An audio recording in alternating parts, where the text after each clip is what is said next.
Oh Tuhan suli hikmat, sondangi roh aku takkan. Kasih anugerah dan damai sejahtera Allah Bapa, itulah yang memelihara hati dan pikiranmu di dalam Kristus Yesus Tuhan. Amin.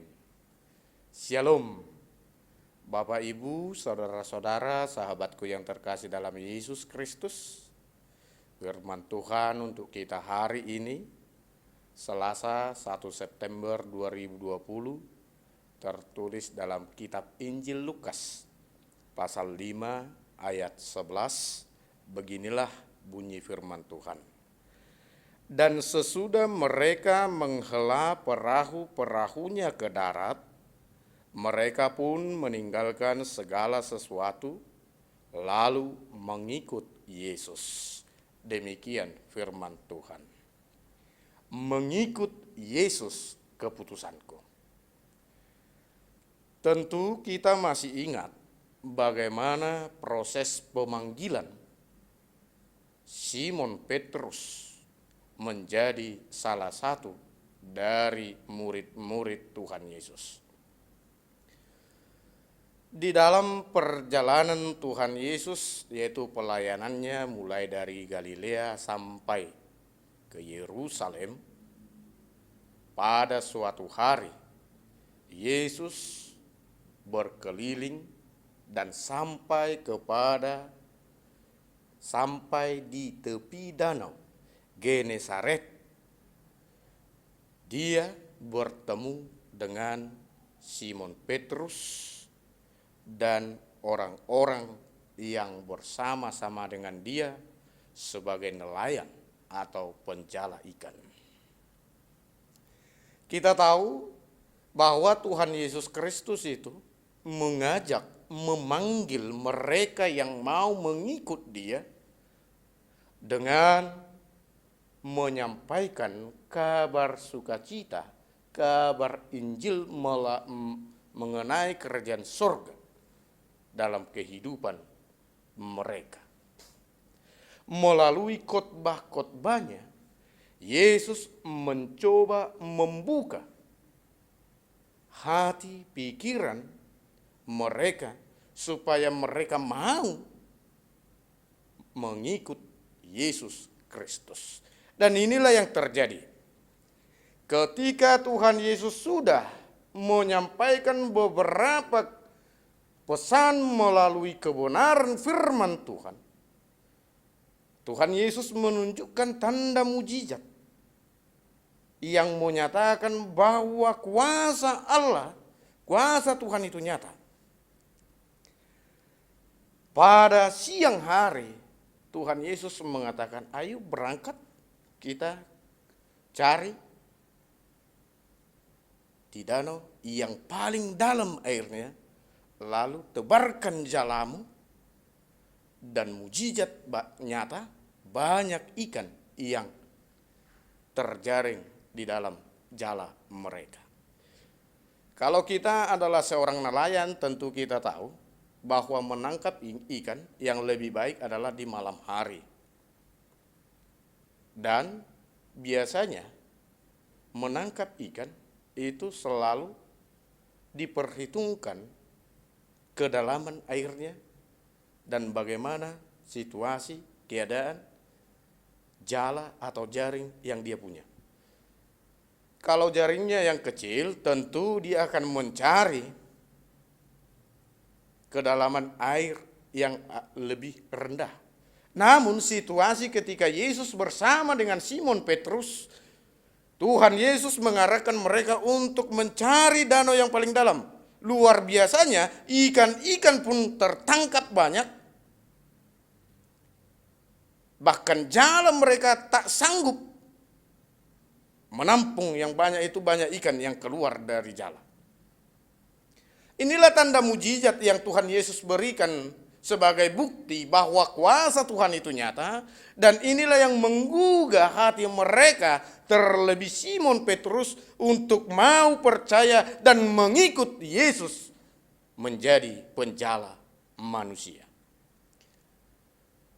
Setelah peristiwa ini, pada nats kita hari ini, mereka, Simon Petrus, langsung berkemas, menghela perahu ke darat, meninggalkan segala sesuatu dan mengikut Yesus.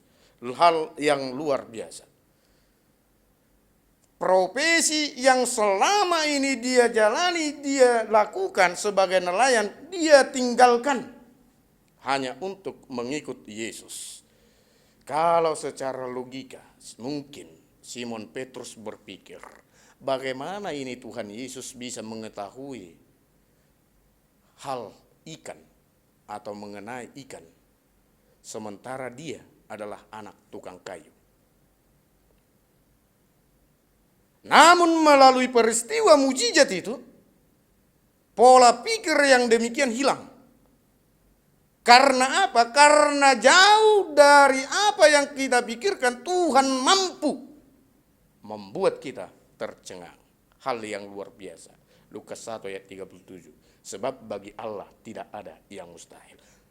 Melalui cerita pemanggilan Simon Petrus yang dari penjala ikan menjadi penjala manusia dan menjadi murid Tuhan Yesus, kita mau melihat dalam kehidupan kita saat ini.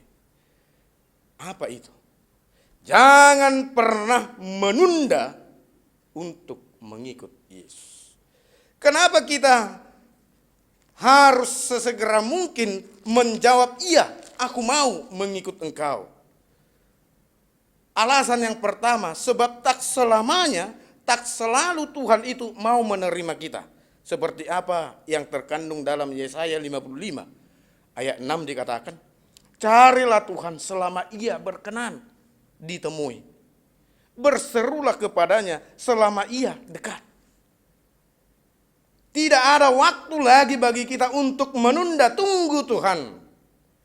Tunggu, saya mau begini dulu, mau ini dulu. Tidak.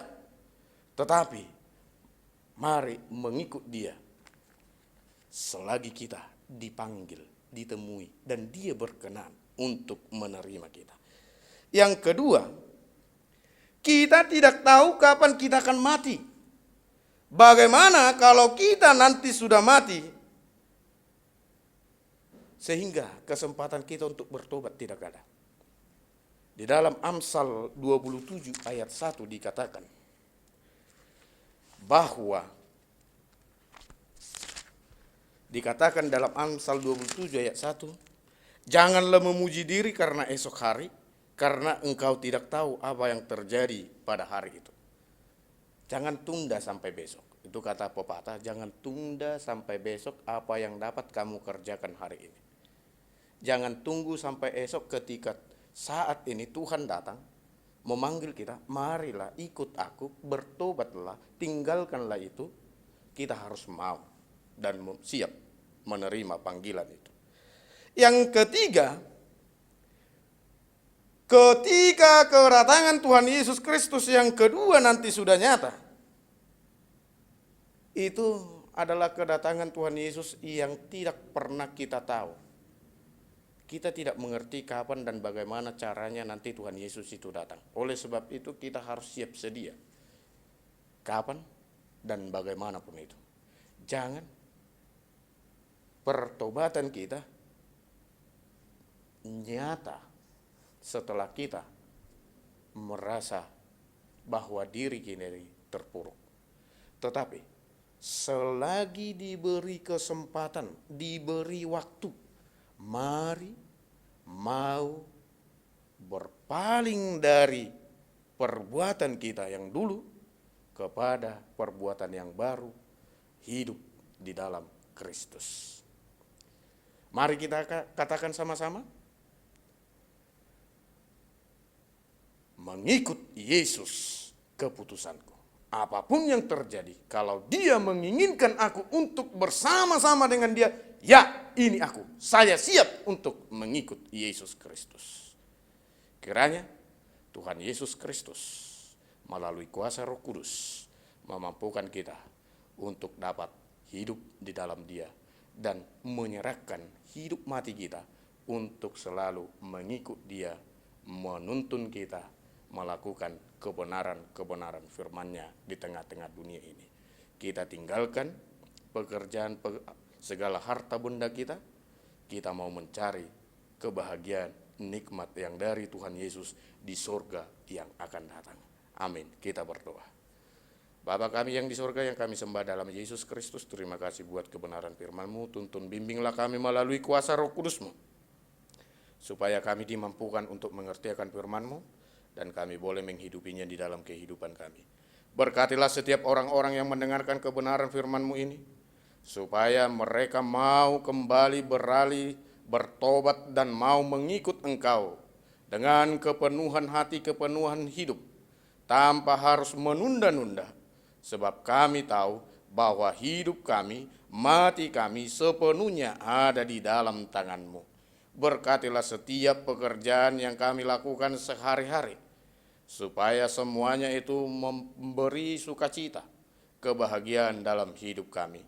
Jauhkanlah kami dari segala sakit penyakit, dan biarlah kuasa kasih-Mu yang menuntun hidup kami berjalan sesuai dengan kebenaran firman-Mu. Di dalam Kristus Yesus Tuhan, kami berdoa dan mengucap syukur. Amin.